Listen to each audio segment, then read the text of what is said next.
નમસ્કાર દર્શક મિત્રો, ધ લોકસત્તા શોમાં આપનું સ્વાગત છે। કેન્દ્રીય શિક્ષણ મંત્રાલયે શિક્ષણ પોલિસીમાં મોટો ફેરફાર કર્યો છે।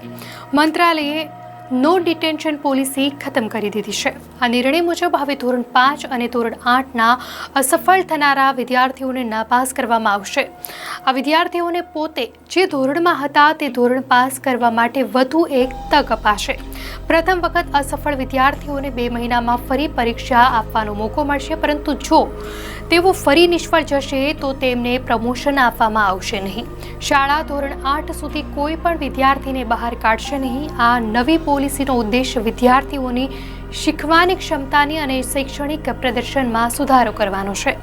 તો કેન્દ્રીય શિક્ષણ મંત્રાલયે વિદ્યાર્થીઓમાં શૈક્ષણિક પ્રદર્શનમાં સુધારો લાવવાના આશયથી નો ડિટેન્શન પોલિસી બંધ કરવાનો નિર્ણય લીધો છે। આ પોલિસી અંગે ઘણા વર્ષોથી ચર્ચાઓ ચાલતી હતી। જો કે હવે નવા નિયમ મુજબ ધોરણ 5 અને ધોરણ 8ની વાર્ષિક પરીક્ષામાં અસફળ રહેનારા વિદ્યાર્થીઓને ફેલ કરાશે।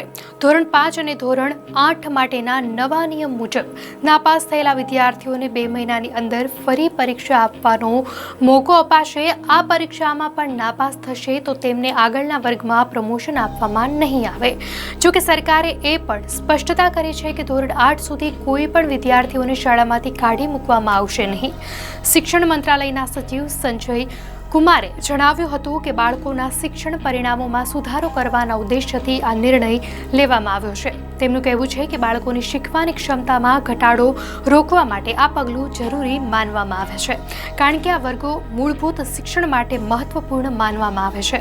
આ નવી નીતિ સાથે વિદ્યાર્થીઓ અને શિક્ષકો બંનેને અભ્યાસ પ્રત્યે વધુ જવાબદાર બનાવવાનો પ્રયાસ કરવામાં આવ્યો છે।